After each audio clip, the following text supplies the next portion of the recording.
रात का सन्नाटा, जंगल में फैली रहस्यमयी धुंध और तालाब के किनारे हल्की हल्की लहरों की आवाज। कहीं दूर से आती थी एक गंधर्व कन्या की मधुर हंसी, जो अपनी सहेलियों के साथ तालाब में अटखेलियां कर रही थी। लेकिन इस रात कुछ ऐसा होने वाला था जो उसकी नियति को हमेशा के लिए बदल देगा।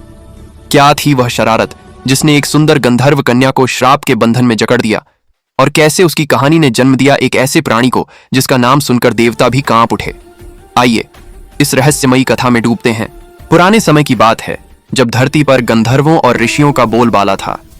एक गंधर्व कन्या थी जिसकी सुंदरता अप्सराओं को भी लज्जित कर देती थी। उसका चेहरा चंद्रमा सा दमकता और उसकी हंसी जंगल में मधुर संगीत सी गूंजती।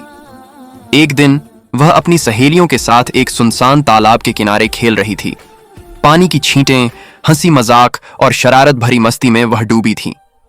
तालाब के किनारे एक ऋषि गहरी तपस्या में लीन थे, उनकी आंखें बंद, मन परमात्मा में डूबा हुआ। लेकिन गंधर्व कन्या की नजर उन पर पड़ी और उसके मन में शरारत का बीज अंकुरित हो गया। वह चुपके से ऋषि के पास पहुंची और अपनी सहेलियों के साथ जानबूझकर कीचड़ भरे पानी की छींटें उछालने लगी। पानी की बूंदें ऋषि के शरीर पर गिरीं, उनका ध्यान टूट गया और उनका चेहरा क्रोध से लाल हो उठा। ऐ गंधर्व कन्या, उनकी गर्जना जंगल में गूंजी, तूने मेरी तपस्या भंग की, तालाब को कीचड़मय किया और मेरे शरीर को अपवित्र कर दिया। ऐसा कृत्य तो भैंस करती है।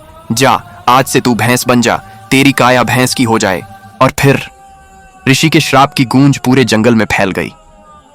कन्या की चीखें रहस्यमयी धुंध में खो गईं। उसका सुंदर रूप धीरे धीरे भैंस के शरीर में बदलने लगा। एक पल में हंसी से भरा जीवन श्राप की बेड़ियों में कैद हो गया। लेकिन यही अंत नहीं था, यह तो एक नए अध्याय की शुरुआत थी। आगे की कहानी जानने के लिए देखें भाग 2, महिषी का रूपांतरण।